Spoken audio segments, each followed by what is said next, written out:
Selamat sahabat, selamat bertemu kembali dengan PGSSI. Pada malam hari ini kita akan mempelajari pelajaran sekolah sahabat, dan yang sebagai narasumber yang akan membahas adalah seperti biasa Pendeta Dr. Jonathan Kuntaraf.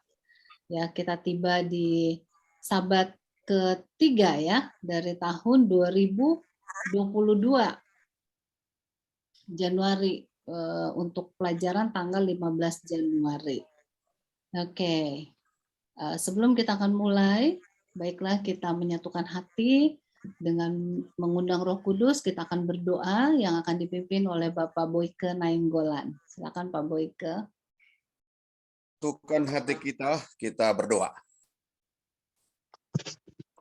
Oh Tuhan, Allah kami di surga, Allah yang baik, Maha Pengasih dan Penyayang. Terpujilah Engkau Tuhan oleh karena kuasa kebesaran-Mu. Malam ini kembali kami bersekutu di dalam persatuan guru-guru sekolah sahabat. Oh Tuhan surga, ada banyak hal yang kami tidak mengerti dari pelajaran kami sepanjang minggu ini. Tetapi kami berterima kasih Tuhan. Engkau telah mengutus kamu, Pendeta Dr. Kuntaraf, untuk memberikan penjelasan, bahkan diskusi, dan pengertian lebih dalam kepada kami. Biarlah kiranya Tuhan berikan marifat surgawi kepada hamba Tuhan ini. Biarlah Tuhan yang memberikan karunia kepadanya, agar kiranya semua bahan yang sudah dipersiapkan, beliau akan bisa sampaikan pada malam hari ini. Dan kami akan mengambil hikmahnya, kami boleh mempelajarinya, bahkan membahasnya di kelas guru-guru kami besok hari. Terima kasih juga Tuhan kepada Ibu Peggy yang sudah mengkoordinir acara ini dan bertindak sebagai moderator. Engkau berikan berkat-Mu yang khusus Tuhan, agar acara ini boleh berjalan sebagaimana yang Tuhan kehendaki, dan kami akan memperoleh berkat dari pelajaran pada malam hari ini, bahkan diskusi, question and answer yang akan kami lakukan pada malam hari ini. Berkati juga semua yang sudah hadir Tuhan, bahkan yang belum bergabung, yang akan bergabung. Kiranya Tuhan yang menyertai, melindungi, bahkan memberkati mereka. Ampuni kami Tuhan dan segala dosa pelanggaran kami. Dengarkanlah seruan kami pada malam hari ini, karena kami berdoa dan bersyukur di dalam nama Yesus, Juru Selamat kami. Amin. Amin. Terima kasih Pak Boyke. Dan untuk selanjutnya, Bu. Iya. Oke, untuk selanjutnya kita akan mengundang Pendeta Dr. Jonathan Kuntaraf untuk membawakan pelajaran ketiga pada saat ini. Ya, kita akan belajar tentang anak yang dijanjikan. Ya, ini merupakan pelajaran ketiga di kuartal 1 tahun 2022 ya. Silakan Pendeta Kuntaraf. Baik, selamat sahabat saudara-saudara sekalian di Indonesia ataupun di mana saja berada ya. Dan kita akan belajar satu pelajaran yang sangat penting kembali seperti yang sudah dikatakan, ini adalah pelajaran yang ketiga untuk mempelajari daripada buku Ibrani ya. Nah, judulnya adalah anak yang dijanjikan ya.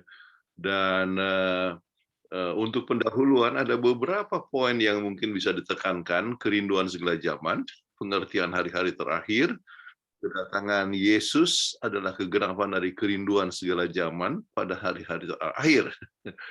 Dalam arti pada hari kegenapan itu ya digenapi atau nubuatan itu digenapi. Kemudian benih yang dijadikan untuk menjawab anggota untuk menghadapi tantangan waktu itu. Nah, sekarang kita coba lihat ya kerinduan segala zaman, sebab sejak Adam dan Hawa jatuh dalam dosa, manusia kan merindukan kedatangan benih perempuan yang akan jadi juru selamat dunia. Mereka mengharapkan ya bahwa anak yang pertama mereka itu Kain itu adalah menjadi juru selamat, tetapi akhirnya apa yang terjadi ya, justru sangat mengecewakan orang tua. Jadi untuk sepanjang zaman yang cukup lama sekali benih ini ditunggu. Kemudian kata hari-hari terakhir di dalam Alkitab mempunyai dua arti yang berbeda, ya. Kita perlu mengerti bahwa para nabi menggunakan ungkapan kemudian hari atau hari-hari terakhir untuk berbicara tentang masa depan secara umum, ya. Tetapi Nabi Daniel menggunakan ungkapan kedua, akhir zaman, untuk berbicara lebih spesifik tentang hari-hari terakhir dari sejarah dunia. Kita ingat tentang Daniel 8 ayat 17, Daniel 12 ayat 4, ya. Ada satu kesesakan yang besar sesudah itu, artinya pengetahuan bertambah-tambah dan sebagainya. Ini berbicara mengenai masalah hari-hari terakhir dari sejarah dunia. Tetapi hari-hari terakhir bisa berarti juga akan apa yang terjadi masa depan. Ini ada beberapa sumbernya, Anda bisa lihat dan kita akan bahas kemudian. Kemudian, ini pembahasan ini menjawab masalah yang dihadapi. Kita ingat tantangan yang dihadapi anggota waktu itu. Banyak yang dianiaya, banyak yang lemah, banyak yang menghadapi masalah ekonomi, ya. Jadi dengan berbagai macam masalah-masalah tersebut, ya, maka buku Ibrani diberikan untuk memberikan hiburan dan kekuatan. Yesus adalah benih yang dijanjikan. Ya. Jadi banyak kekecewaan, penganiayaan, soal-soal ekonomi dan sebagainya, hubungan satu sama lain. Ya. Jadi di dalam menghadapi masalah, maka buku Ibrani memberikan hiburan dan kekuatan. Nah, kalau kita lihat kepada masalah jemaat di masa Kristen yang pertama itu, kita dapatkan seperti sekarang juga, kan ada aniaya di sekarang ini. Misalnya, kebetulan saya anggota board dari CMI, Chinese Ministry International, kemudian baru ini ada anggota kita yang dimasuk penjara, ya, di Tiongkok Selatan, dan masalahnya adalah oleh sebab kumpul persembahan. Itu katanya bertentangan dengan peraturan pemerintah. Mengumpul persembahan dikatakan adalah untuk kepentingan pribadi, ya. Jadi di penjara sudah beberapa bulan dan diputuskan itu 12 tahun hanya oleh sebab pungut persembahan di gereja. Sudah bisa bayangkan aniaya yang dialami oleh ibu ini, ya, dan sebagainya. Jadi aniaya ada sekarang ini. Kemudian masalah ekonomi oleh sebab mempertahankan kebenaran ada, ya. Banyak yang lemah ada. Jadi kita punya buku ini adalah merupakan satu, ya, kegenapan untuk memberikan kegenapan daripada yang telah dijanjikan Tuhan kepada kita. Baik. Nah, sekarang apa yang menjadi hal yang kita bisa pelajari dari ayat hafalan? Ibrani 1, 2, dan 3. Siapa tadi? Danang Priyadi?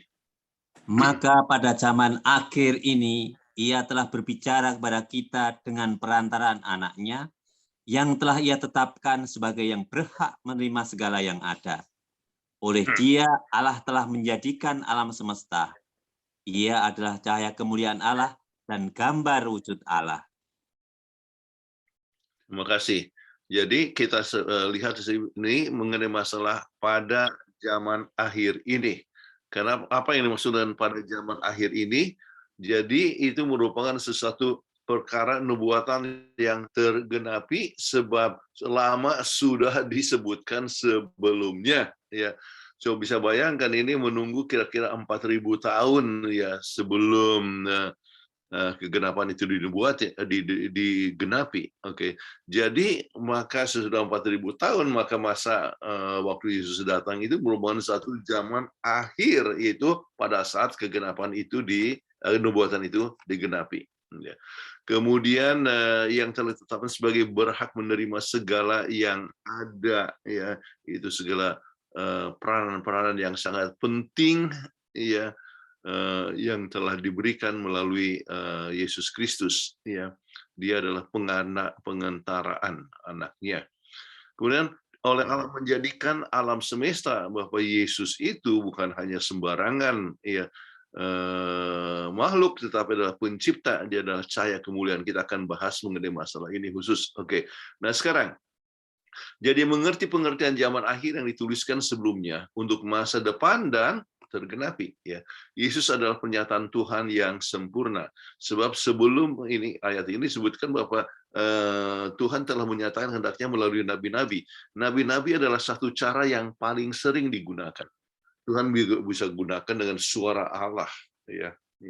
Tetapi Tuhan juga bisa gunakan malaikat. Tuhan bisa gunakan akan nabi-nabi, dan yang paling banyak dipakai adalah nabi, tapi yang paling sempurna adalah melalui Yesus Kristus, sebab Yesus merefleksikan sepenuhnya akan Allah Bapa. Jadi Yesus yang menciptakan segala sesuatu menunjukkan bahwa Dia adalah oknum daripada kealahan. Yesus menyatakan terang dan kemuliaan Allah, dan kita akan pelajari sebentar. Oke, pelajaran ini kita boleh sebutkan bagi dalam 3 bagian. Pertama adalah benih yang dijanjikan, kemudian firman Tuhan menjadi manusia, kemudian Yesus adalah anak tunggal Allah, dan pencipta segala sesuatu. Oke. Nah, sekarang kita coba lihat kembali kepada poinnya, berapa lama Adam dan Hawa pikirkan sampai janji benih yang dijanjikan akan menginjak kepala ular itu, ya. Kejadian 3 ayat 15, ya. Irma? Aku akan mengadakan permusuhan antara engkau dan perempuan ini, antara keturunanmu dan keturunannya. Keturunannya akan meremukkan kepalamu dan engkau akan meremukkan tumitnya. Jadi ini sudah dijanjikan kepada Adam dan Hawa di Taman Eden, ya. Jadi pada waktu itu dia sudah menunggu-nunggu kapan ya keturunan daripada Hawa itu akan dapat meremukkan kepala setan, ya. Ya. Dan kau akan meremukkan tumitnya, itu adalah berbicara mengenai masalah ular yang telah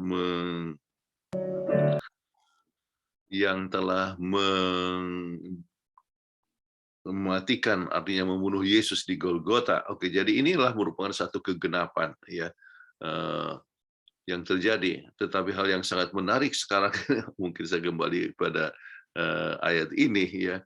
Ada salah satu kekristenan yang anti vaksin dan menggunakan ayat ini untuk kegenapan daripada vaksin. Kenapa? Vaksin itu dikatakan bahwa merusak kita punya tubuh, ya. Jadi akibatnya maka tumit kita, artinya itu adalah suatu racun yang merusak tubuh kita, sepertinya untuk menolong kita, ya, tetapi justru menyebabkan kita lebih sakit. Itu menurut orang yang anti vaksin. Banyak sekali ayat dari yang digunakan oleh para anti vaksin, ya. Tetapi ya saya sendiri sudah divaksin 2 kali, ya, 3 kali, ya, termasuk yang booster, ya, dan Tuhan berkati masih tetap dalam keadaan sehat. Sekarang mereka yang sakit di Amerika ini 95% adalah orang-orang yang ya tidak divaksin, ya. Jadi setiap hari bertambah kira-kira 750.000 orang yang sakit di Amerika, sampai kadang-kadang 800.000 satu hari, dan umumnya adalah yang tidak divaksin. Yang divaksin yang umumnya tidak sampai masuk di rumah sakit. Oke, jadi kita bisa lihat bahwa itu berbagai macam teori konspirasi, kita harus berhati-hati, dan kadang-kadang mereka gunakan Alkitab. Salah satu adalah ayat ini. Nah sekarang, apakah kekecewaan Adam dan Hawa yang dialami sebagai orang tua? Ya, baik, Saudara Danang Priyadi. Kemudian manusia itu bersetubuh dengan Hawa, istrinya, dan mengandunglah perempuan itu, lalu melahirkan Kain. Maka kata perempuan itu, aku telah mendapat seorang anak laki-laki dengan pertolongan Tuhan. Ketika mereka ada sedang, tiba-tiba Kain memukul Habel, adiknya itu, lalu membunuh dia. Oke, jadi itu adalah Kejadian 4 ayat 1, kemudian kalimat terakhir adalah ayat yang ke-8. Waktu mengandung, ya, dia pikir bahwa inilah juru selamat itu. Sebab mereka begitu rindu sekali untuk kembali masuk ke Eden, ya. Mereka merasakan satu penderitaan yang luar biasa tinggal di luar Eden. Mereka sangat merindukan, tetapi ternyata justru anak ini memberikan sesuatu kekecewaan kepada keluarga. Nah, sekarang mengapa Adam dan Hawa tidak putus asa dan mati, ya? Dia percaya bahwa Tuhan itu adalah ya penciptanya, dan dia begitu erat sebetulnya hubungannya. Jadi dia percaya bahwa janji Tuhan itu pasti akan tergenapi, ya. Itulah sebabnya kalau misalnya bukan Adam dan kalau bukan Kain atau bukan Habil, mungkin yang ketiga, maka muncullah Set, ya. Tetapi ternyata ya bukan juga Set yang menjadi juru selamat. Jadi itu menunggu untuk satu jangka waktu yang lama, dan janji ini telah diulangi kembali kepada Abraham, ya. Kita lihat dalam Kejadian 22 ayat 15 sampai 18. Irma? Aku bersumpah demi diriku sendiri, demikianlah firman Tuhan, karena engkau telah bernubuat demikian, dan engkau tidak segan-segan untuk menyerahkan anakmu yang tunggal kepadaku. Maka aku akan memberkati engkau berlimpah-limpah dan membuat keturunanmu sangat banyak seperti bintang di langit dan seperti pasir di tepi laut. Dan keturunanmu akan menduduki kota-kota musuhnya. Oleh keturunanmu lah semua bangsa di bumi akan mendapat berkat, karena engkau mendengarkan firman-Ku. Oke, coba bisa bayangkan bahwa segala orang di bumi akan mendapatkan berkat, ya. Kenapa? Itu berarti bahwa juru selamat itu akan datang dari keturunan daripada Abraham. Nah, ini terjadi Abraham itu sekitar 1900 tahun, ya, sebelum Masehi. Jadi artinya 2000 tahun kemudian sesudah Adam dan Hawa. Jadi janji ini diulangi kembali, ya. Kemudian pelajaran kita menyebutkan juga janji ini disebutkan tentang Daud, ya. Tetapi kapankah benih yang dijanjikan itu akhirnya datang, ya? Galatia 4 ayat 4-7. Tetapi setelah genap waktunya, maka Allah mengutus anaknya yang lahir dari seorang perempuan dan takluk kepada hukum Taurat. Ia diutus untuk menebus mereka yang takluk kepada hukum Taurat, supaya kita diterima menjadi anak. Dan karena kamu adalah anak, maka Allah telah menyuruh roh anaknya ke dalam hati kita yang berseru, Ya Aba, ya Bapa. Jadi kamu bukan lagi hamba, melainkan anak. Jikalau kamu anak, maka kamu juga adalah ahli-ahli waris oleh Allah. Oke, jadi ini kembali mengenai kegenapan janji tersebut, janji kepada Abraham atau janji yang diberikan kepada Adam dan Hawa. Terus sekarang, tetapi setelah genap waktunya, ya, genap waktunya. Apa maksudnya genap waktunya, ya?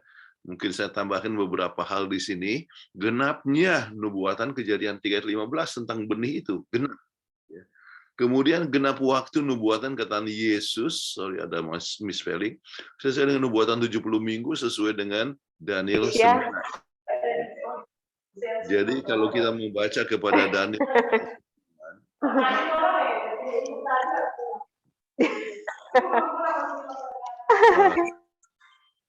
ya, oke.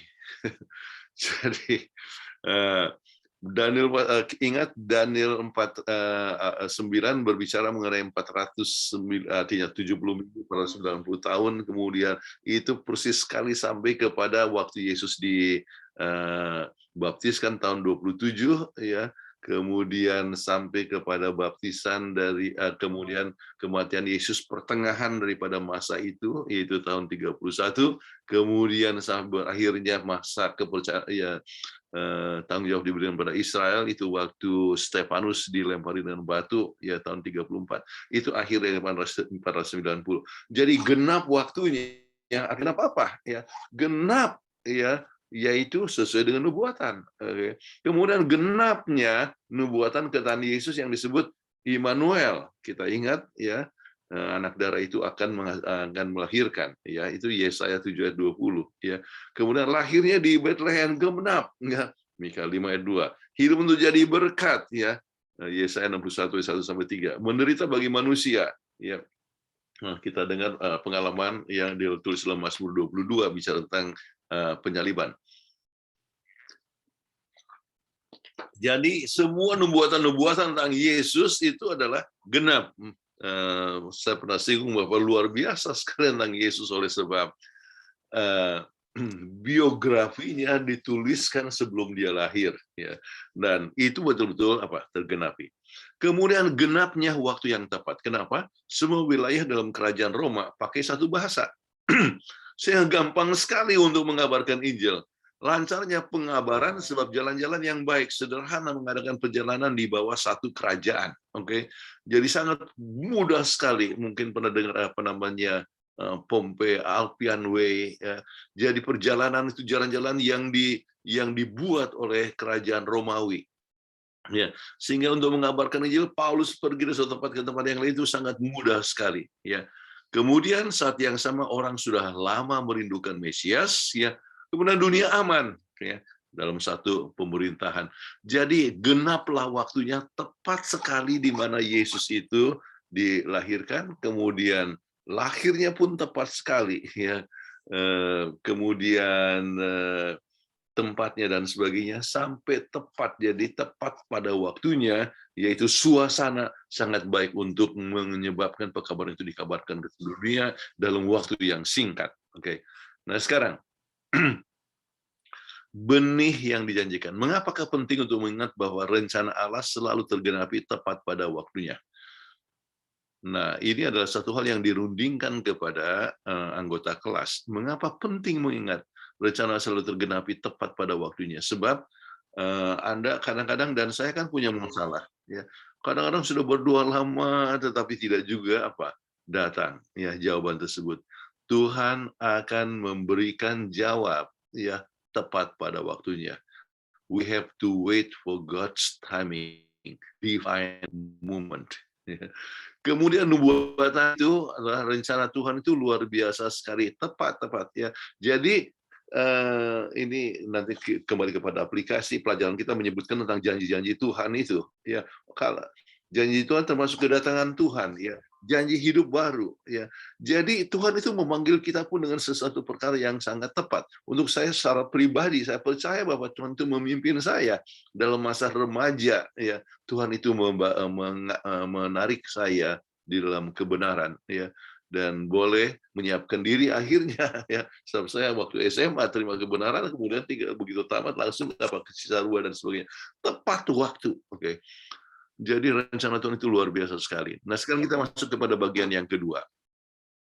Kebenaran luar biasa apa yang kita dapat dari Alkitab yang diinspirasikan dari ayat-ayat ini, ya. Yohanes 1 ayat 1-4, Ibrani 1 ayat 1-4, dan seterusnya. Kita akan sebetulnya ada Amos 3:7 bahwa Tuhan menyatakan akan kehendaknya melalui di Nabi, ya. Kemudian berbagai macam hal yang terjadi tentang adanya kerajaan Allah, ya, akan datang. Jadi kita lihat bahwa Tuhan memberikan kepada kita secara kepada kita petunjuk yang telah diinspirasikan. Sekarang kita coba lihat, ambil Yohanes 1 ayat 1-4. Siapa yang baca sekarang? Ibu Irma. Pada mulanya adalah firman. Firman itu bersama-sama dengan Allah dan firman itu adalah Allah. Ia pada mulanya bersama-sama dengan Allah. Segala sesuatu dijadikan oleh Dia dan tanpa Dia tidak ada satupun yang telah terjadi, yang telah jadi dari segala yang telah dijadikan. Dalam Dia ada hidup dan hidup itu adalah terang manusia. Oke, jadi menunjukkan bagaimana, ya, Yesus adalah firman-firman menjadi manusia. Kita lihat di dalam Yohanes 1 ayat yang ke-14. Firman itu telah menjadi manusia dan diam di antara kita. Dan kita telah melihat kemuliaannya, yaitu kemuliaan yang diberikan kepadanya sebagai anak tunggal Bapa, penuh kasih karunia dan kebenaran. Oke, jadi Yesus itu adalah terang itu yang memberikan kemuliaan Tuhan. Ya, ilustrasi, ya, terang di dalam kegelapan. Apa yang terjadi? Saya pernah di Afrika, ya. Wah, malam hari gelap, tidak mau pergi ke meeting tetapi tidak kelihatan apa-apa, ya. Gelap sekali, ya. Kemudian saya lihat ada yang putih, ya, bergerak mendekati. Apa ini? Waktu saya lihat lebih, rupanya itu gigi daripada orang Afrika, ya. Ya, kelihatan hanya giginya, saudara-saudara, ya. Sebab ya memang kulitnya juga hitam, semuanya pakai jasnya pun hitam, jadi tidak kelihatan, ya. Semua hitam, hanya giginya yang kelihatan. Oke. terang itu memberikan sinar, menerangi jalan, menolong kita untuk melangkah di jalan yang benar. Oke. Jadi ingat Mazmur 119 ayat 105 yang mengatakan bagaimana firman-Ku itu adalah terang pada jalanku, pelita pada kakiku dan terang pada jalanku. Oke. Nah, jadi firman Tuhan artinya kalau tanpa firman Tuhan kita tidak tahu kehendak Allah, kita hidup dalam satu kegelapan. Nah, Yesus hidup dalam satu artinya kita lihat bahwa kita tanpa Yesus itu adalah satu kegelapan. Oke. Jadi dalam kita lihat di sini bagaimana Allah mengacu pada kehadirannya terlihat dari umatnya. Kehadiran ini sering dikaitkan dengan terang dan pancaran daripada cahaya. Jadi kehadiran daripada Tuhan terlihat di antara umatnya, yaitu mengetahui akan terang, sehingga kita pun menjadi terang. Kitab suci memberitahu kita bahwa Yesus adalah terang yang datang ke dunia untuk mengungkapkan kemuliaan Allah. Jadi tanpa Yesus kita dalam kegelapan. Misalnya bagaimana Yesus menampakkan diri saat transfigurasi, lalu Yesus berubah rupa di depan mata mereka, wajahnya bercahaya seperti matahari dan pakaiannya menjadi putih bersinar seperti terang. Kemudian pancaran cahaya Allah juga dikenal melalui Yesus dari sudut pandang keduanya adalah satu, karena kemuliaan Allah adalah terang itu sendiri. Tidak ada perbedaan dalam wujud nyata antara Allah dan Yesus, sama seperti tidak membedakan antara cahaya dan pancarannya. Kemudian kitab Ibrani menyatakan bahwa Yesus adalah representasi yang tepat dari substansi Bapa. Inti dari metafora ini adalah bahwa ada persesuaian yang sempurna dari wujud atau esensi antara Bapa dan Anak. Perhatikan bahwa manusia membawa gambar Allah, tetapi bukan esensinya. Asal anaknya bagaimanapun memiliki esensi yang sama dengan Bapa. Tidak heran, Bapak Yesus berkata, barang siapa telah melihat aku, ia telah melihat akan Bapa. Oke. Nah sekarang, bagikan beberapa peristiwa dalam hidup Yesus di dunia di mana kita melihat terang dari kemuliaan Allah. Apa yang terjadi waktu Yesus dibaptiskan, Matius 3 ayat 16 dan 17. Sesudah dibaptis, Yesus segera keluar dari air dan pada waktu itu juga langit terbuka dan ia melihat Roh Allah seperti burung merpati turun ke atasnya. Lalu terdengarlah suara dari surga yang mengatakan, inilah anakku yang kukasihi, padanya lah aku berkenan. Oke, jadi menunjukkan bagaimana Yesus telah dalam hidupnya memberikan terang dan dia adalah Tuhan sendiri. Kemudian pelajaran yang berikut berbicara mengenai kita sudah singgung tadi dalam bukit kemuliaan, di mana Yesus itu mendapat kemuliaan daripada Elia dan Musa, dan karena semuanya itu serba bersinar. Nah, kapankah Yesus mengkonfirmasi muridnya bahwa ia adalah gambaran dari Allah Bapa? Yohanes 14 ayat 9.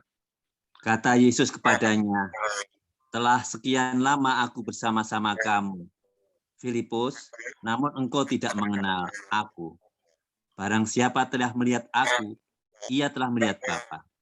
Bagaimana engkau berkata, tunjukkanlah Bapa itu kepada kami. Oke, jadi menunjukkan bagaimana Yesus adalah gambaran daripada Allah Bapa. Ini berbicara mengenai masalah tabiatnya. Apakah yang inkarnasi dari anak Allah dapat ajaran kepada kita mengenai tabiat Allah? Jadi ini satu perkara yang didiskusikan di anggota di kelas masing-masing. Inkarnasi, bagaimana Allah yang menjadi pencipta langit dan bumi. Berapa jumlah planet ataupun bintang yang ada di surga? Kita pernah singgung tempoh hari ada 200 miliar triliun. Jadi 12 miliar artinya 9, tambah lagi triliun 12. Artinya jadi 200 miliar triliun. Luar biasa sekali, tetapi dia siap untuk datang ke dunia ini untuk hidup sebagai manusia, Luar biasa sekali. Itu menunjukkan tabiat Allah yang luar biasa kasihnya. Dan dikatakan jika ada satu saja yang akan bertobat, maka Yesus siap untuk datang untuk yang satu itu. Dan yang satu itu siapa? Anda dan saya. Luar biasa sekali kasih Allah itu. Ya, baik. Nah, sekarang kita coba masuk kepada bagian yang ketiga. Jadi bicara mengenai Yesus itu adalah pencipta. Ya, pengakuan Ibrani. Apakah yang penulis buku Ibrani mengenai anak Allah, ya, kita coba lihat dalam Ibrani 1 ayat yang kedua, kemudian Yohanes 1 ayat 2 dan 3. Maka pada zaman akhir ini ia telah berbicara kepada kita tentang perantaraan anaknya yang telah ia tetapkan sebagai yang berhak menerima segala yang ada. Oleh dia Allah telah menjadikan alam semesta. Pada mulanya bersama-sama dengan Allah. Segala sesuatu dijadikan oleh dia, dan tanpa dia tidak ada sesuatu pun yang telah jadi dari segala. Oke, jadi kita lihat bahwa segala sesuatu dijadikan oleh Yesus, ya. Luar biasa sekali Bapak, dia yang telah menjadikan alam semesta. Oke.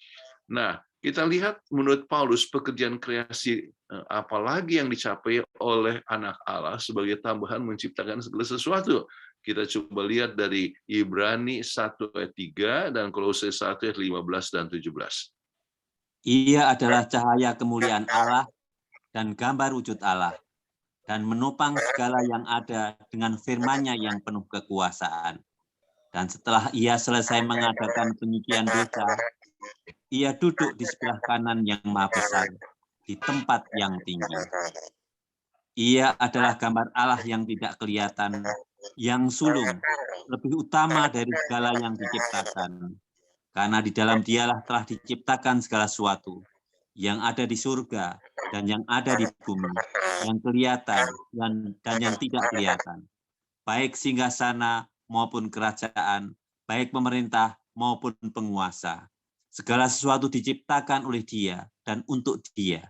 Ia ada terlebih dahulu dari segala sesuatu, dan segala sesuatu ada di dalam Dia.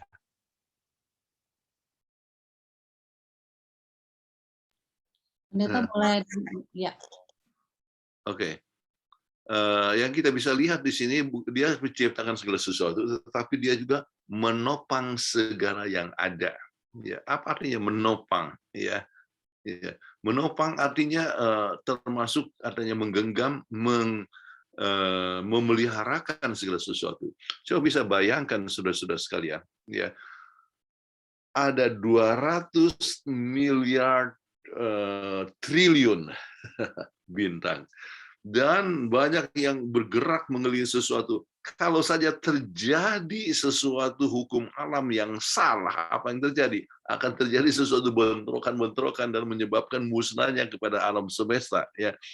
Tetapi ada tangan yang menopang, ya, memeliharakan segala sesuatu. Jadi termasuk kepada kehidupan kita, Tuhan itu begitu luar biasa. Ya. Artinya di luar kesanggupan kita untuk membayangkan. Itu poin yang saya ingin sebutkan, bahwa yang diciptakan dia bukan hanya menciptakan tetapi menopang segala sesuatu. Kemudian kalau Anda berdiskusi dengan orang-orang saksi Yehova dan sebagainya,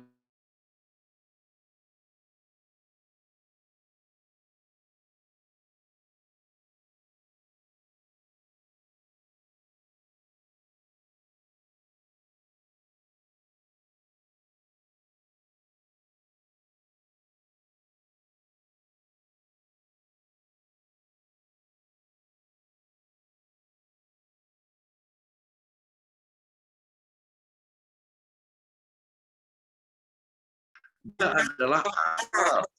Ya. Ya.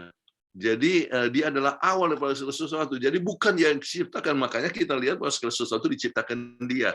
Jadi ada kata di situ yang utama atau dari kata arke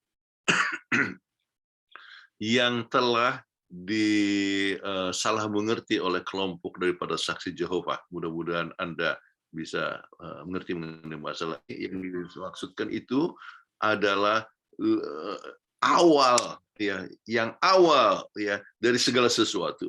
Ya. Jadi Itu, oke. Nah sekarang bagaimana kita dapat menerapkan ya?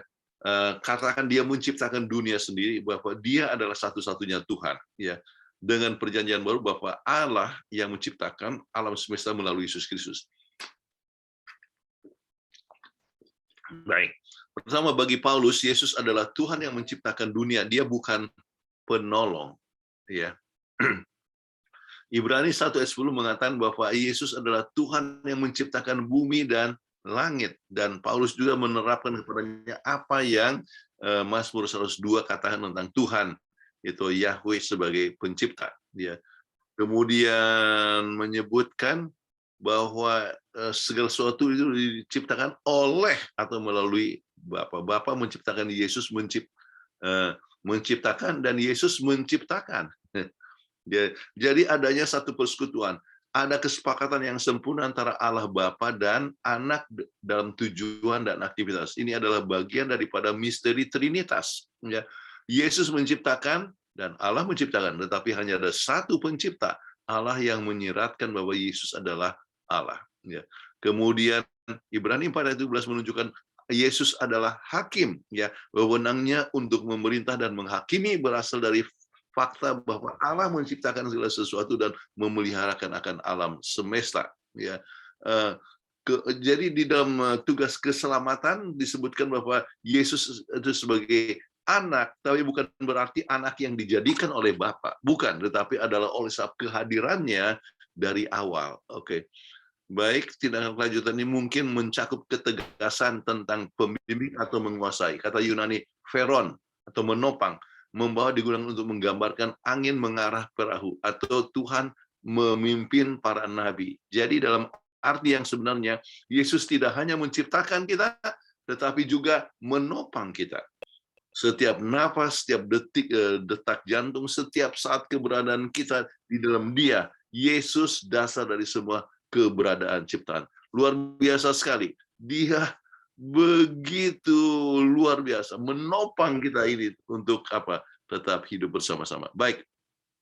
Sekarang bagaimana pandangan hidup Anda berubah saat Anda menyadari bahwa setiap hari kita dipelihara oleh kuasa pencipta? Ini direnungkan, mungkin ajak murid-murid untuk memikirkan ya beberapa detik ya. Luar biasa ya.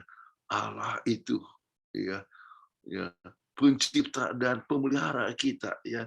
Coba bayangkan, apalagi dalam masa COVID ini ya, kita tahu orang punya kehidupan itu begitu rapuh ya, fragile ya. Orang bisa mati kapan saja ya. Kita sadari bahwa kehidupan kita betul-betul tergantung kepada Tuhan. Jadi kalau kita tahu kehidupan kita tergantung kepada Tuhan, kita jangan menunjukkan kita punya ego kita yang tinggi, saya lebih penting dari orang lain ya, atau sifat-sifat yang kemanusiaan. Kita harus lihat bahwa tanpa Tuhan kita tidak berdaya. Kalau begitu kita harus mempunyai kerendahan hati untuk menurut kehendak Tuhan. Ya, bila anak telah berada bersama dengan Allah secara sejak kekekalan, bagaimana disebut sebagai anak Allah yang tunggal? Oke. Karena kepada siapa di antara malaikat itu pernah dikatakan anakku engkau telah kuperanakan pada hari ini. Ya. Jadi itu hanya diberikan kepada Yesus. Kenapa adanya konsensus antara Allah Bapa dan Anak, dan dalam kekekalan yaitu ketuhanan diberikanlah jabatan kepada Yesus ya sebagai anak, tapi bukan berarti dia dilahirkan. Oke. Jadi kemudian ini istilah tentang anak yang sulung ya, itu ada beberapa istilah. Anak sulung, orang Israel sulung. Israel ya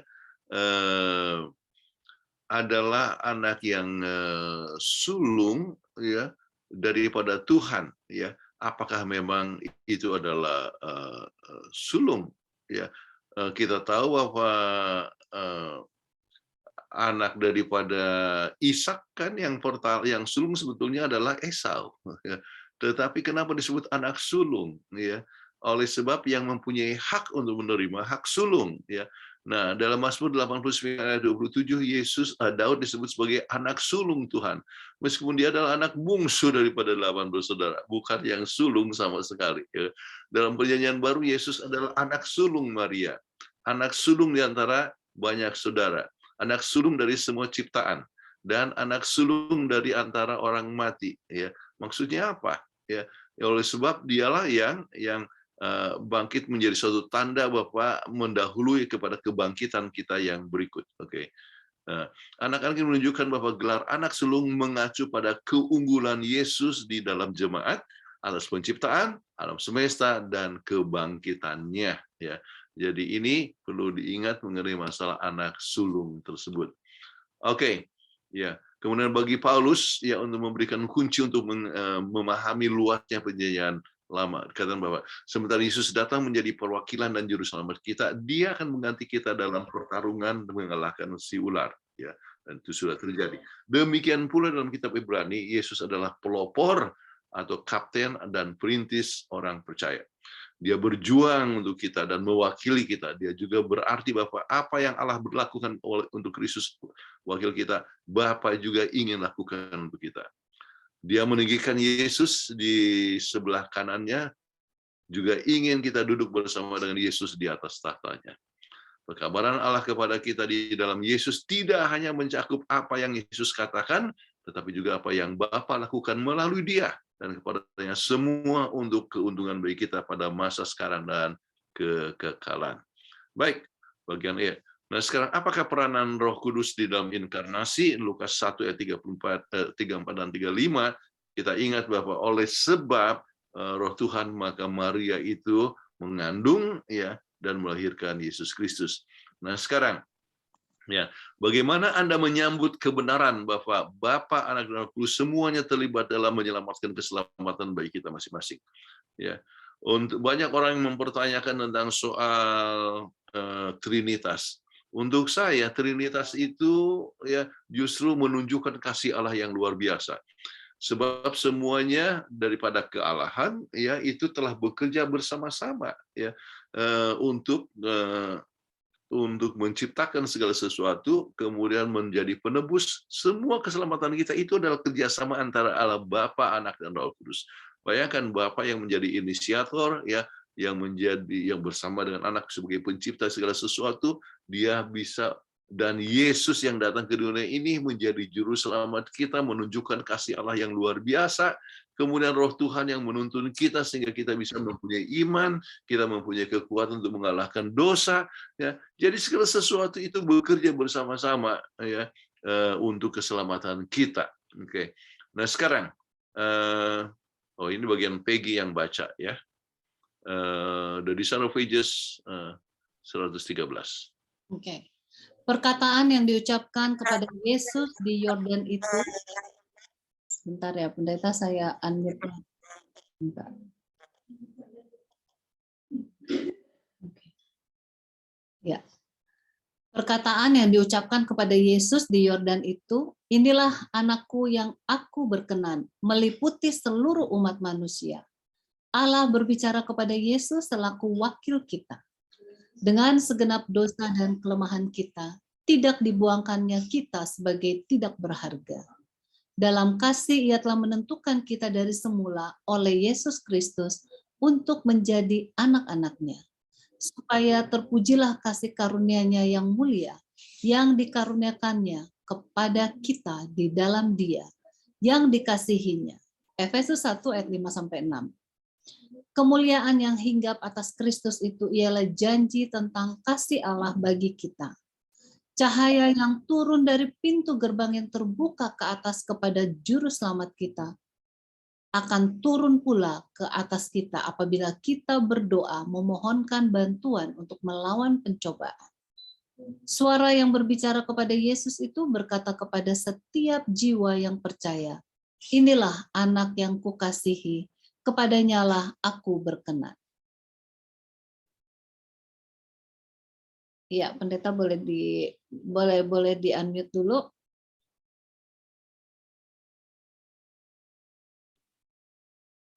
Oke. Hal yang luar biasa tentang apa yang telah Yesus buat untuk kita. Oke. Nah, sekarang kita coba lihat kesimpulan. Kasih Allah sungguh ajaib dan tidak bisa dibayangkan oleh pemikiran manusia. Ia meninggalkan surga untuk keselamatan Anda dan saya. Tuhan tetap berusaha untuk menyelamatkan manusia dengan berbagai macam cara. Melalui nabi-nabi, melalui rohnya, namun melalui Yesus adalah cara yang paling sempurna. Dia mewakili Allah, disebut anak Allah, dia adalah pencipta dan penebus manusia. Yesus juga datang sebagai anak Daud. Abraham dan Adam yang dijanjikan untuk melalui Allah telah berjanji akan mengalahkan musuh dan memerintahkan dunia.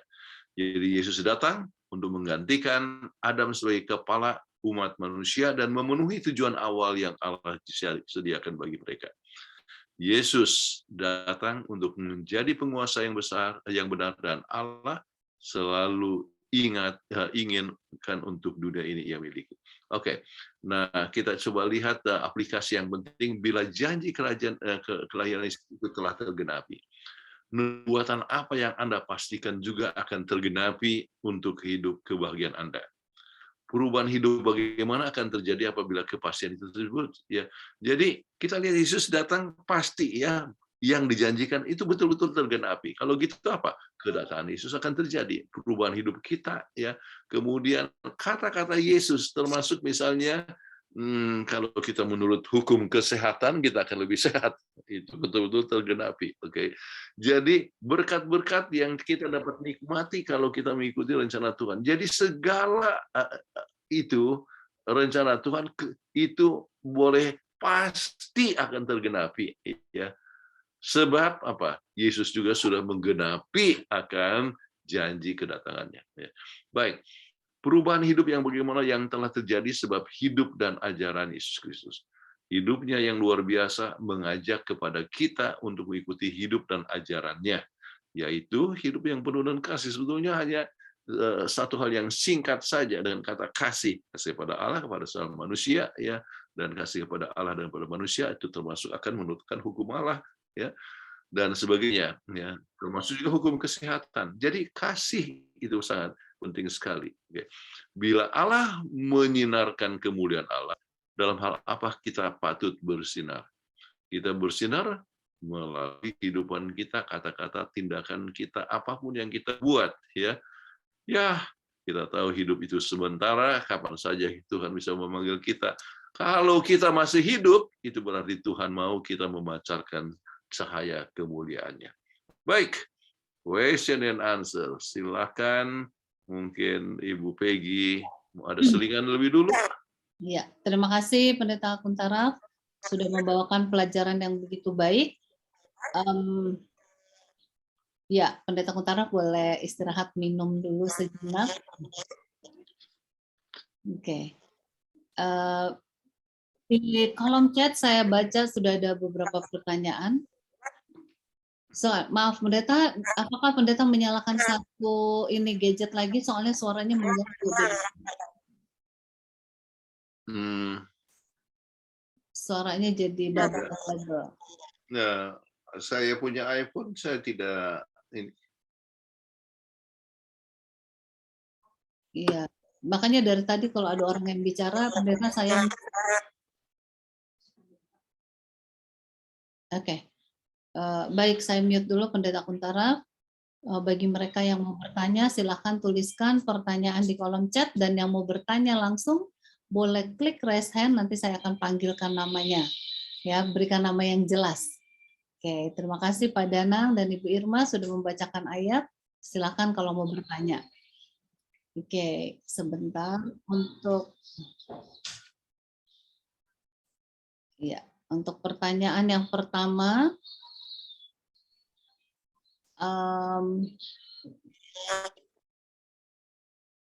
Iya, kalau pendeta nyalain, kalau pendeta unmute, suaranya double. Oh iya? Iya, boleh gantian pendeta di mute. Aneh sekali. Pendeta saya mute dulu. Ya, mute dulu ya. Nanti kalau pendeta mau bicara baru di unmute. Oke, baik. Ini dari Bapak Bonggape, ya. Membaca Ibrani 1 ayat 1 sampai 3. Apakah itu berarti setelah Yesus naik ke surga tidak ada lagi nabi yang diutus oleh Allah? Silakan Pendeta. Jawabannya adalah tidak demikian. Oleh sebab justru kalau kita lihat di dalam 1 Korintus 12, ya, adanya berbagai macam karunia yang Tuhan berikan kepada kita, ya, untuk melengkapi umat Tuhan di termasuk di akhir zaman. Oke, jadi di situ termasuk karunia nabi, ya. Jadi Roma 12 atau 1 Korintus 12 atau Efesus 4, ya, berbicara tentang berbagai macam karunia rohani, dan nabi adalah salah satu di antaranya. Itu faktor yang kedua. Faktor yang pertama. Faktor yang kedua, kalau kita lihat kepada nubuatan daripada Joel pasal 2, ya, itu tentang umat Tuhan di akhir zaman akan mempunyai karunia untuk bernubuat. Oke, bukan hanya pada masa Pantekosta, tetapi pada akhir zaman orang akan bisa untuk bernubuat dan bermimpi. Ini berbicara mengenai apa yang akan terjadi di kemudian hari. Kemudian faktor yang ketiga, ya, janji jemaat yang sisa, ya, sesuai dengan Wahyu 12 ayat 17, ya, tandanya adalah yang menurut segala hukum Allah dan mempunyai kesaksian Yesus. Kemudian Wahyu 19 ayat 10 mengatakan bahwa kesaksian Yesus adalah roh nubuat. Dan kalau kita berbicara tentang roh nubuat, ini adalah karunia untuk bernubuat yang hanya diberikan pada nabi. Jadi gereja di akhir zaman dipimpin oleh seorang nabi, dan itulah yang kita miliki sekarang ini. Jadi dengan 3 alasan tersebut, maka saya katakan bahwa Wahyu Ibrani 1 ayat 1 sampai 3 tidak mengatakan bahwa Yesus tidak ada lagi nabi sudah Yesus naik ke surga. Baik, terima kasih. Semoga menjawab ya. Kalau masih belum puas dengan jawaban pendeta Kuntapak, boleh tuliskan, pendeta boleh di-mute, boleh tuliskan kembali pertanyaannya di kolom chat. Pertanyaan selanjutnya dari Ibu Uyung ya. Yesus adalah cahaya kemuliaan Allah. Apa yang dapat kita buat agar cahaya kemuliaan ini boleh juga terpancar dalam kehidupan kita? Bagaimana kita dengan baik menjelaskan kepada orang lain bahwa Yesus adalah anak Allah dan sekaligus adalah Allah dan juru selamat kita? Ini kembali lagi Trinitas ya. Silakan pendeta, boleh di-unmute. Oke, yang pertama. Ya, sudah di-unmute. Sudah di ini. Oke, bisa kedengaran? Ya, bisa. Oke. Sekarang yang pertama, bagaimana supaya kita terang Tuhan dapat terpancar, yaitu kalau saja kita lihat bulan, ya, bulan itu kan terang, ya, bulan itu mempunyai terang. Bulan bukan sumber terang, dan terang yang ada pada bulan adalah hanya merefleksikan terang yang ada dari matahari. Ya. Jadi merefleksikan, ya, itu terang dari matahari menyebabkan bulan bersinar di malam hari. Nah, sekarang, ya, demikian juga dengan hidup kita. Hanya kalau kita berhubungan dengan sumber terang, maka kita bisa merefleksikan terang itu daripada Tuhan. Kita tidak punya terang, ya, tetapi kita dapat merefleksikan terang kalau kita berdekatan dengan sumber terang. Ya. Jadi dekat kepada Yesus, ambil waktu dengan firman Allah, ya, ambil waktu berdoa dengan Dia, ya, merenungkan sabdanya. Lebih banyak kita waktu dengan Tuhan, maka lebih banyak kita mempunyai refleksi daripada kehidupannya. Lebih banyak belajar dari Yesus, maka kita dapat lebih memiliki kasih-Nya, lebih banyak kita berkata-kata dengan lebih baik, ya. Dan umat Tuhan mempunyai fungsi untuk saling mengingatkan satu sama lain. Saya dalam usia yang begini tua masih bisa perlu diingatkan oleh istri saya. Ya. Jadi kadang-kadang saya katakan, aduh itu kan agak kasar bilang begitu. Ya. Jadi harus lebih lembut. Ya, oke. Jadi kita perlu untuk saling dilembutkan oleh satu sama lain, ataupun juga oleh umat Tuhan, ataupun juga oleh firman Allah, ataupun juga oleh ya roh Tuhan. Excuse me, dalam hidup kita masing-masing. Baik, jadi dengan berhubungan dengan sumber terang, kita bisa merefleksikan akan sumber terang. Kemudian, bagaimana kita menjelaskan kepada bahwa Yesus adalah anak Allah, ya, sekaligus adalah Allah dan juru selamat manusia. Ini adalah satu misteri Trinitas. Yang pertama, seorang itu harus percaya kepada Alkitab. Ya. Sebab Alkitab yang mengatakan demikian, ya. Alkitab yang mengatakan bahwa pada mula pertama adalah firman, firman itu bersama dengan Allah, dan firman itu adalah Allah, dan segala sesuatu dijadikannya, dan kemudian firman itu menjadi manusia. Jadi kalau gitu apa? Dia adalah Allah, kemudian dia adalah yang menciptakan segala sesuatu, dan dia adalah anak Allah. Ya, kemudian disebutkan, ini adalah anakku yang kukasihi, kepadanya aku berkenan. Alkitab yang berkata demikian. Jadi yang pertama, bagaimana kita bisa percaya pada Alkitab? Alkitab berbicara, kita harus percaya pada Alkitab. Alkitab bisa kita percaya oleh sebab nubuatannya yang genap. Ya, kegenapan munculnya dan jatuhnya raja-raja misalnya di dalam Daniel pasal 2 membuktikan bahwa Alkitab itu benar. Ya, kemudian perubahan manusia. Ya, orang yang seperti Paulus yang tadinya membunuh sekarang menjadi rasul. Dan hidup Anda, ya, yang mungkin tadinya adalah pelanggar hukum sekarang menjadi penurut hukum. Jadi Alkitab itu merubah manusia, ya. Jadi dengan demikian kita bisa percayai, ya, dengan percayai Alkitab itu mempunyai sesuatu perkara yang mempunyai hal yang benar. Jadi oleh sebab kita percaya kepada Alkitab, maka kita percaya kepada apa yang dituliskan oleh Alkitab, ya. Maka kita makin lama makin percaya, oh rupanya dia adalah anak Allah, ya. Tetapi saat yang sama kita tidak bisa katakan bahwa ada tiga makhluk, kita sebutkan adalah tiga oknum, tetapi adalah satu, oleh sebab mempunyai tujuan yang sama, tabiat yang sama, dan hadir bersama. Sesuatu perkara yang susah untuk kita dapat mengerti kalau kita menggunakan prinsip matematika, tetapi sesuatu perkara yang kita dapat mengerti kalau kita lihat secara pengalaman, ya, kehidupan kita. Baik, ini saya bahas tentang Trinitas itu berulang-ulang, dan bisa lihat di website, artinya di YouTube, ya, tentang Trinitas yang kami pernah berikan. Baik, terima kasih Pendeta, dan puji Tuhan semoga ini menjawab, ya. Pendeta boleh di-mute. Oke. Pertanyaan selanjutnya dari Bapak Boy ke Nainggolan. Pertanyaan Pendeta, dalam pelajaran kita ini Paulus dengan tegas menyatakan bahwa zaman akhir itu dimulai pada saat Yesus datang ke dunia ini. Saya ingat dulu waktu mempelajari 2300 petang dan pagi, bahwa zaman akhir itu dimulai sejak tahun kekecewaan 1844. Lalu sekarang ini sering kita mendengar sebutan akhir zaman. Kapankah kira-kira dimulai akhir zaman itu? Mohon pencerahannya Pendeta. Terima kasih. Ini juga sama dengan ada orang bertanya, apa bedanya zaman akhir dan akhir zaman? Oke. Jadi yang kita coba berikan ialah, ya, ada dua arti yang sangat penting mengenai masalah zaman-zaman akhir, ya. Jadi seperti yang dikatakan oleh Paulus pada zaman-zaman akhir, ya, itu adalah berbicara mengenai masalah, ya, yang sebelumnya telah diberikan tentang masa depan. Jadi masa depan secara umum itu memberikan sesuatu arti daripada zaman akhir. Ya.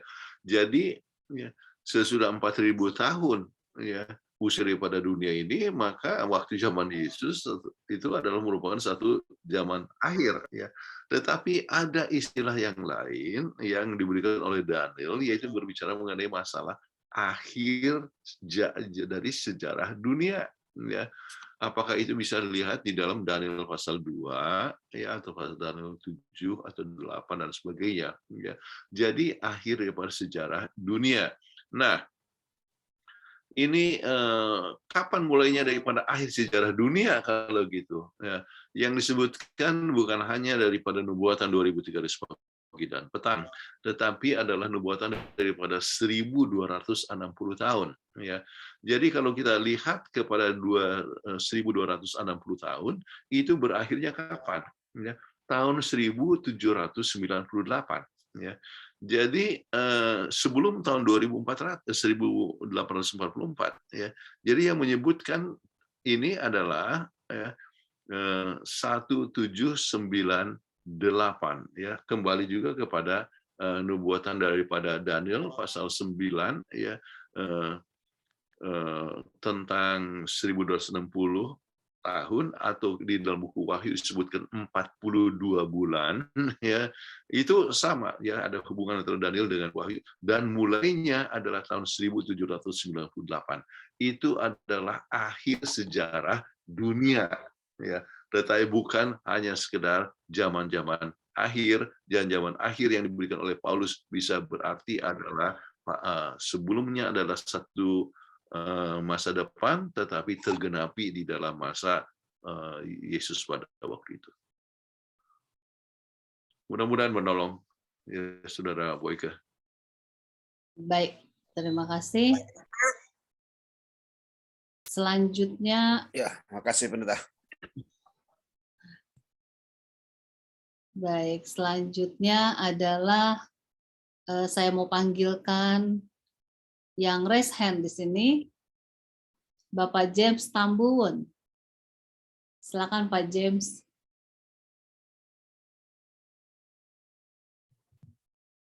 Iya. Selamat malam, selamat sahabat, Ibu Peggy. Iya, Pak sahabat. Pendeta Jonathan, tentara sama sahabat. Ya, sama sahabat semua. Ya, selamat sahabat, silakan.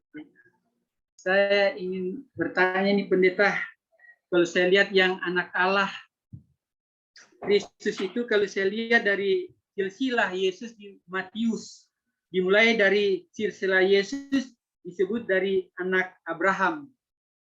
Saya lihat ada kurang lebih 42 generasi, 42 turunan sampai pada Yesus. Itu dibicarakan di Matius 1. Kalau di Lukas, silsilah Yesus dimulai dari, dia bicara dari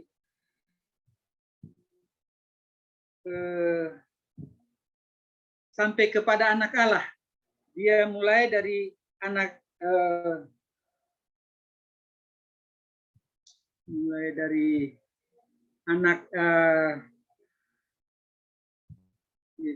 Iya, mana nih pertanyaannya Pak? Ya, jadi yang saya mau ingin tanya, kenapa Yesus disebut anak Daud? Sepertinya saya kira Daud dari keturunan dari istri yang dia tidak sah itu. Tapi garis turunan Yesus dari situ. Kenapa bukan disebut Yesus anak Ishak? Sebab Ishak saya lihat suatu rumah tangga yang sangat ideal sekali. Itu salah satu. Kenapa dibilang Yesus anak Daud, bukan Yesus anak Abraham atau Yesus anak Ishak? Sebab saya lihat Ishak yang dijanjikan anak perjanjian itu kan. Nah, itu satu. Kenapa ya kan? Jadi ada dua pernyataan. Kalau Matius dimulai dari anak Daud baru sampai kepada Kristus, baru yang Lukas dari anak Yusuf sampai kepada anak Allah. Nah itu. Yang kedua saya ingin tanya Pendeta, yang Pendeta sudah sampaikan tadi pelajaran ke hari Kamis yang bagian akhir. Ibrani 7 ayat 3. Begini tulis. Faktanya Ibrani 7 ayat 3 mengatakan bahwa Yesus harinya tidak berawal dan hidupnya tidak berkesudahan. Ibrani 7 ayat 3. Kalau baca selanjutnya, ya sama dengan Pendeta bikin pernyataan tadi. Dan ini sering ditanya. Saya pernah ketemu dengan orang Kristen dan dia sudah murtad. Ini ada ayat Pendeta, saya ada tulis nyata sekali, sebab saya terus terang pribadi, saya tahu Yesus itu anak Allah dan Yesus itu Allah. Itu sebagai iman saya. Tetapi ada pertanyaan, ini ada 4 ayat saya tulis Pendeta. Wahyu 3 ayat 14, kita tahu itu dibilangin tentang saksi firman itu. Itu dinyatakan bahwa mengacu kepada Kristus. Kolose 1 tadi Pendeta bilang ayat 15, dan Ibrani 7 ayat 3 yang saya ingin membaca ini Pendeta. Yang Pendeta sampaikan seperti ini. Itu batasnya, itu aturan nggak selesai ini ayatnya. Ia tidak berbapa, tidak beribu, tidak bersusila, harinya tidak berawal dan hidupnya tidak berkesudahan. Dan karena ia dijadikan sama dengan Allah, anak Allah, ia tetap menjadi imam sampai selama-lama. Ini bicara konteksnya Kristus dan Melkisedek. Jadi Kristus, Melkisedek ini dia diciptakan. Kalau di ayat 3 selanjutnya kan itu pemahaman saya, dan ya mungkin ada penjelasan yang lain, pendeta. Ini jelas sekali bahwa dia diciptakan, ini Melkisedek, dan anak Allah itu, anak Allah huruf besar juga ini. Jadi saya kira Kristus. Begitu dengan di Wahyu 3 ayat 14 bicara tentang firman itu Yesus, awal penciptaan. Begitu juga dengan Amsal 8 ayat 22, pendeta, saya ada tulis di ada catat sini, saya ingin baca, pendeta. Tuhan telah menciptakan aku sebagai permulaan pekerjaannya, sebagai perbuatannya yang pertama-tama dahulu kala. Sudah ada zaman purbakala, aku dibentuk pada mula pertama sebelum bumi ada. Itu Amsal 8 ayat 2. Saya, pendeta, terus terang saya imani bahwa Yesus itu anak Allah. Dia juga di Yohanes 1 sampai 5 itu dia yang menciptakan juga. Bagaimana ini? Saya ditanya seperti ini, saya harus jawab apa? Sebab 4 ayat ini memang mengacu bahwa Yesus itu diciptakan, pendeta. Terima kasih. Baik, di unmute dulu, pendeta. Oke, yang pertama mengenai masalah pertanyaan pertama, kenapa Yesus tidak disebut sebagai anak Ishak? Kadang-kadang bahwa keluarga Ishak lebih ideal. Keluarga Ishak juga tidak ideal, ya, sebab dia pilih kasih, dia lebih mencintai kepada si Esau daripada kepada Yakub misalnya, ya. Tetapi dia akhirnya memberkati. Tidak ada sesuatu perkara yang ideal, tetapi ya, yang Alkitab sebutkan adalah yang kita harus ingat kepada siapa surat itu ditujukan. Oke.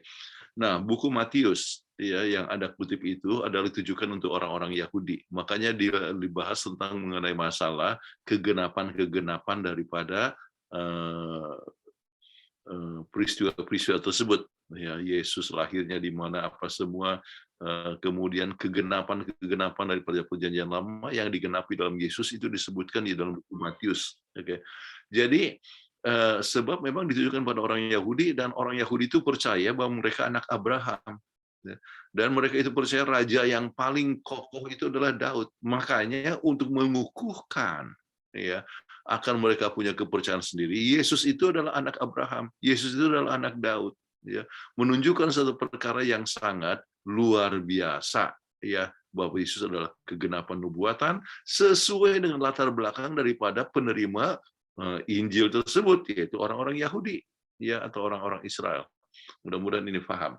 Yang kedua, mengenai masalah Yesus adalah anak Allah, ya, tetapi saya sebutkan bahwa anak itu tidak selamanya adalah berarti anak yang diciptakan. Ya. Anda katakan ada kunci, ada anak kunci. Apakah anak kunci diciptakan oleh kunci? Enggak. Oke. Jadi istilah anak, ya, makanya katakan bahwa dia tidak berawal. Kenapa? Sebab memang dia adalah Allah, bersama dengan Allah dari mulai pertama adalah Allah. Ya. Jadi tidak diciptakan, ya, walaupun disebut anak Allah adalah satu istilah yang mudah untuk dimengerti kepada kita, anaknya yang tunggal. Kenapa? Dia lahir ke dunia ini sebagai manusia, ya. Jadi oleh sebab dia lahir sebagai manusia, maka digunakanlah istilah kan anak Allah, ya. Dan kata-kata yang diberikan kepada Maria dikatakan bahwa dia adalah anak, ya, anak Allah, ya. Jadi istilah itu dipakai, ya, namun bukan berarti bahwa dia diciptakan. Nah, mungkin saya harus jelaskan mengenai masalah itu, istilah Melkisedek yang tidak berawal. Apakah memang dia tidak ada bapa atau ibunya? Ya, sesuai dengan penemuan galian daripada arkeologi yang dimaksudkan tidak berawal atau tidak berawal itu artinya oleh sebab orang tuanya tidak datang dari keluarga yang dikenal. Ya. Jadi bukan berarti bahwa Melkisedek tidak ada bapak dan ibu. Orang-orang tidak kenal dia, tiba-tiba apa yang muncul dia jadi imam. ya. Jadi oleh sebab tidak dikenal bapaknya, ya, maka disebut bahwa dia orang yang tidak dikenal, ya, tidak berbapak atau tidak beribu. Tetapi bukan berarti demikian. Namun untuk Yesus, ya, adalah dia tidak berbapak ataupun tidak beribu. Oleh sebab apa? Dia bersama-sama dengan Allah dari awalnya, ya. Tetapi istilah anak dipakai, ya, oleh sebab dia dilahirkan sebagai manusia di dunia ini, ya. Jadi supaya ini dapat mengerti. Kemudian istilah Amsal 8, mungkin Anda bagus mengikuti penjelasan yang sangat panjang tentang itu, ya, bahwa ini berbicara tentang hikmah, ya, dan yang ada pada awalnya, ya, kemudian diciptakan. Kata di situ, ya, itu berbicara tentang hikmah, ya. Jadi berbicara tentang hikmah itu, dan penggunaan katanya adalah feminin, ya. Jadi tidak bisa selamanya harus berbicara bahwa ini tentang Yesus, ya. Ini berbicara tentang hikmah, ya. Bisa baca seluruh pasal daripada, bukan hanya pasal itu, tetapi juga beberapa pasal sebelumnya, ya, bisa dipelajari. Namun Mrs. White menggunakan juga ayat ini sebagai satu ilustrasi.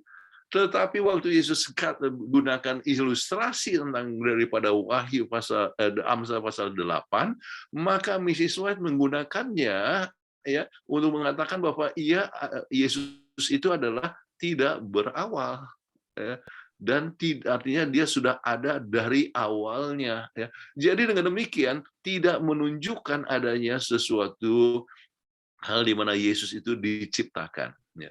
Kemudian kata ciptaan itu bukan berarti bahwa diciptakan dari tidak ada, tetapi itu bisa mengandung arti yaitu membuat, ya, memberikan hak, jadi disebutkanlah anaknya. Jadi satu istilah, ya, satu istilah, sama seperti saya gunakan tadi istilah anak sulung. Daud disebut anak sulung, tapi bukan berarti bahwa dia adalah anak sulung, tetapi dia dijadikan, ya, diberikan istilah itu, tetapi bukan berarti dilahirkan demikian. Nah, diciptakan Yesus itu bukan berarti bahwa dia dilahirkan di zaman kekekalan, sebab tidak ada satu saat di mana Yesus tidak ada. Ya, selalu ada dari awal. Dikira there is no beginning. Tetapi kemudian sebagai yang lahir sebagai manusia, maka dia mempunyai awal sebagai manusia, yaitu, ya, dilahirkan oleh Maria. Oke, maka dilahirkan oleh sebab Roh Kudus, maka disebutlah sebagai anak Allah, ya. Tetapi bukan berarti bahwa ia dari awalnya di zaman kekekalan bahwa dia diciptakan, ya, dari Allah. Tidak. Oke. Ya, untuk penjelasan yang berjam-jam kita bahas dan tulisan-tulisan Roh Nubuat dan Alkitab bisa lihat melalui YouTube, ya, tentang Trinitas yang kami pernah bahas. Oke. Terima kasih Pendeta. Alright. Ya. Baik, terima kasih. Pendeta, silakan mute dulu.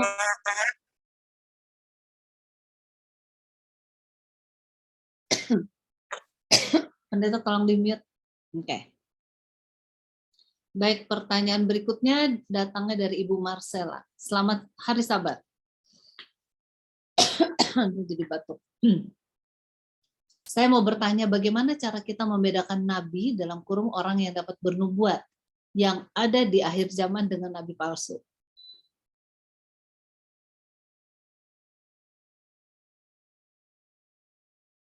Terima kasih. Untuk membedakan nabi yang benar dengan nabi yang palsu, kita harus menguji dia, ya. Dan ujian nabi dalam Yeremia 28 ayat 9, ya, dikatakan bahwa nubuatannya harus genap, ya.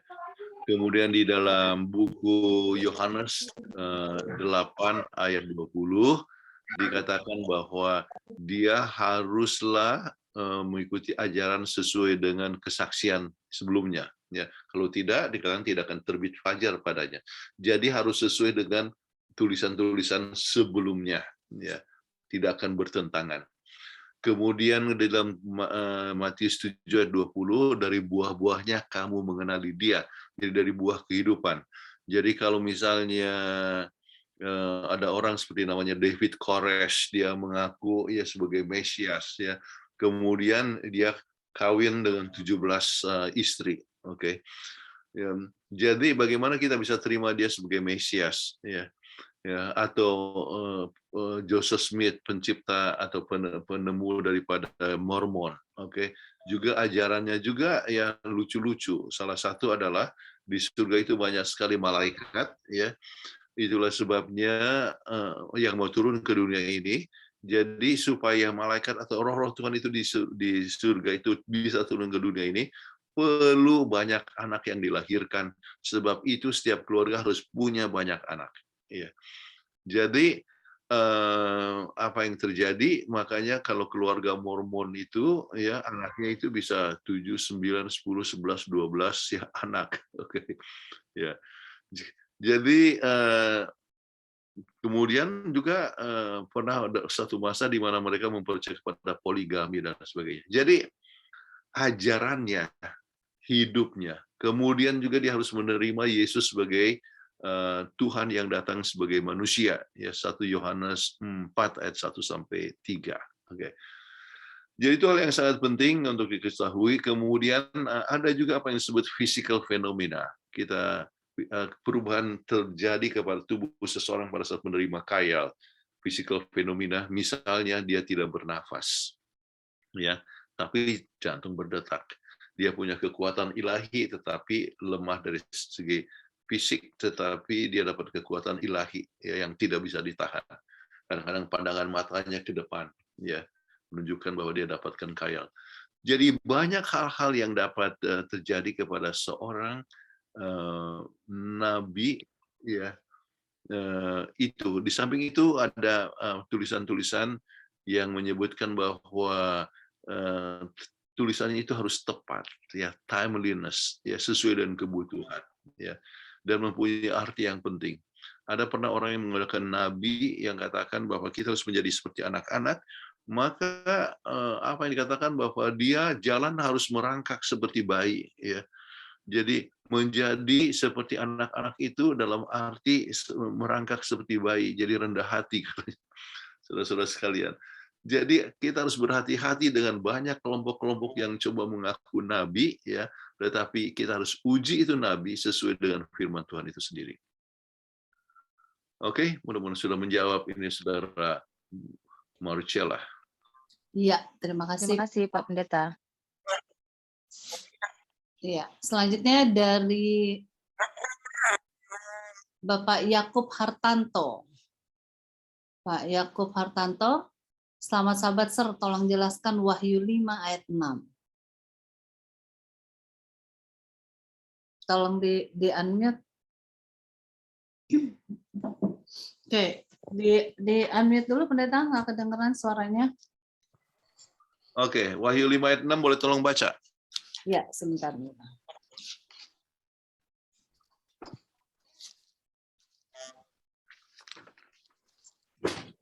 Ya, Wahyu 5 ayat 6.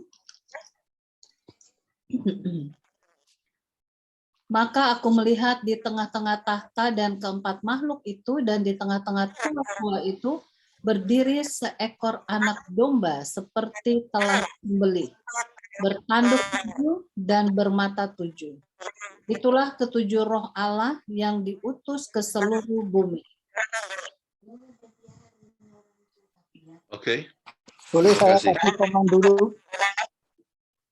Boleh saya kasih komen dulu? Boleh, silakan Pak Yakob Hartanto. Ini perlu dijelaskan, Sir, Pak Pendeta Kuntara, saya ini muridnya, perlu dijelaskan kenapa saya tanya ini, karena banyak dari umat tetangga sebelah itu kalau mengatakan ketujuh roh itu ialah roh apa saja segala macam. Jadi itu termasuk penistaan agama. Jadi tolong dijelaskan biar tetangga sebelah itu yang melihat juga ikut mendengarkan mengetahui kebenaran yang namanya 7 roh Allah tersebut. Terima kasih. Iya, Pendeta gimana? Ini sepertinya pembahasannya akan panjang ya. Waktu kita tinggal Saya bisa berikan singkat ringkas. saja. Oke. Ya, kalau mau panjangnya, kita harus mengetahui bahwa Trinitas itu muncul juga dalam buku Wahyu. Ya, jadi tahta Allah kita disebutkan ada 3 oknum di situ. Ada Allah, ya tahta Allah. Ya, ada anak domba, dan itu adalah Yesus Kristus. Kemudian 7 roh itu membicarakan mengenai masalah roh Allah. Ya. Dan roh Allah itu kenapa disebut 7? Itu 7 itu menunjukkan satu kesempurnaan. Ya. Jadi penggunaan istilah buku Wahyu, kita harus tahu bahwa itu adalah sesuatu wahyu dan sering diperlihatkan dalam suatu bentuk lambang. Oke. Jadi lambang seperti anak domba, apakah memang yang kelihatan itu anak domba? Ini berbicara mengenai masalah Yesus Kristus ya, tetapi dia adalah anak domba Allah ya. Jadi ini bicara tentang Yesus. Kemudian roh itu menunjukkan adalah 7 roh Allah ya. Jadi ini menunjukkan kesempurnaan daripada roh Allah yang bekerja untuk keselamatan manusia, yang bekerja di dalam mengikuti akan tugas atau pelayanan, sebab penyebaran Injil kemana-mana, kenapa bisa terjadi? Oleh sebab roh Allah yang bekerja dalam diri kita. Ya, jadi ini berbicara tentang roh Allah yang sempurna, yang mengabarkan ya kebenaran Allah ya ke seluruh dunia, menjamah hati kita, membawa kita kepada pertobatan, ataupun juga melaksanakan akan tugas yang Tuhan berikan kepada kita. Jadi hanya itu yang kita bisa sebutkan, Bapak. 7 adalah angka simbolik yang melambangkan kesempurnaan.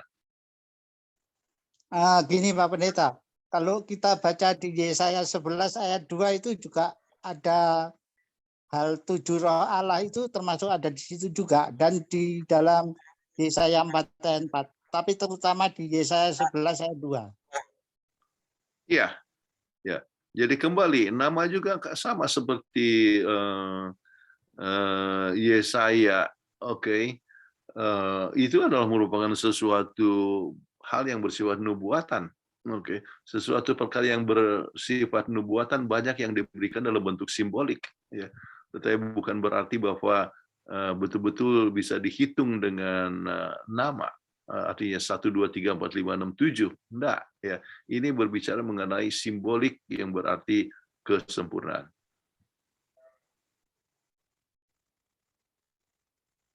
Oke. Iya, semoga menjawab ya. Kami panggilkan tadi ada yang udah nggak jadi ya, tadi yang mau raise hand tadi sudah hilang, mungkin dibatalkan. Baik, dengan demikian maka sudah habis pertanyaan Pendeta, kita bisa tutup acara kita, waktunya juga sudah habis. Saya akan kirimkan nanti rekaman ini dan juga PDF dari pelajaran Pendeta Kuntara. Oke. Ya, baiklah, kita akan tutup pertemuan ini dengan berdoa. Oke, kita mau doa tutup. Di sini saya lihat yang buka kamera hanya beberapa. Ada. Nah, ini dulu Bapak Refwalu. Pak Nazar Refwalu buka kamera. Oh, tidak. Oke. Baik, Bapak Heri Kurniawan boleh tutup dalam doa. Pak Heri, mohon kesediaannya untuk doa tutup. Baik. Kita satukan hati kita tunduk kepala dan kita bersatu dalam doa. Tuhan, Bapa yang penuh kasih dalam sorga, betapa kami bersyukur, bersukacita oleh karena masuki hari Sabat yang kudus ya Tuhan. Kami sekelompok umat Tuhan dari berbagai jemaat, bahkan di mancanegara, hadir, untuk bersekutu, untuk berkumpul dan mendengarkan diskusi persatuan guru-guru sekolah Sabat yang dikoordinasikan oleh hamba Tuhan Bapak Pendeta. Saya bersyukur oleh karena Tuhan berikan kesempatan yang baik ini untuk dapat kami mendengarkan pemaparan yang begitu baik tentang pelajaran sekolah Sabat pada hari ini ya Tuhan. Dan kami bersyukur oleh karena banyak pertanyaan-pertanyaan yang juga memperluas wawasan kami dan sudah dijawab dengan baik oleh hamba Tuhan Bapak Pendeta Muntaraf. Terima kasih atas kesempatan yang Tuhan izinkan bagi kami untuk dapat menikmati perbincangan, diskusi, pelajaran sekolah Sabat dengan baik. Terima kasih, ini semua boleh terjadi hanya oleh karena kasih kemurahan Tuhan. Dan apabila besok kami akan beribadah di tempat kami masing-masing, kiranya hasil pelajaran, hasil diskusi kami yang sudah kami dapatkan dalam pertemuan malam hari ini dapat kami aplikasikan, dapat kami bagikan, dapat kami informasikan kepada jemaat-jemaat kami, di mana kami beribadah pada hari Sabat besok. Terpujilah Tuhan selama-lamanya. Terima kasih Tuhan. Sempurnakan doa dan harapan kami. Sekali lagi Tuhan pimpin dan Tuhan berkati oleh Tuhan Bapak Pendeta Muntaraf bersama dengan keluarga agar supaya apapun aktivitasnya, dimanapun berada, tetap dapat memberikan pelayanan yang terbaik bagi kemuliaan Tuhan. Juga berkati Ibu Peggy yang sepantintinya senantiasa mengkoordinir kita dan manggil kita untuk dapat bergabung dalam diskusi persatuan guru-guru sekolah Sabat ini. Terima kasih. Sempurnakan doa harapan kami, mengampuni dosa dan kesalahan kami yang besar dan banyak. Dalam nama Yesus kami berdoa dan mengucap syukur. Amin. Amin. Terima kasih Pak Heri. Dan iya. Terima kasih. Tuhan berkati semuanya. Boleh. Selamat Sabat Pak Pendeta. Terima kasih Pendeta. Terima kasih. Selamat dari Sabat. Terima kasih Bu Peggy. Pak Yakub Artanto. Selamat Sabat Ibu Peggy. Terima kasih Irma. Ya. Terima kasih Melin. Terima kasih Melin. Ya, baik kita hitung mundur ya. 5, 4. Untuk rekamannya nanti saya kirim di grup dan juga PDF-nya. Sampai jumpa, sampai depan. 3, 2, 1, lambaikan tangan semua.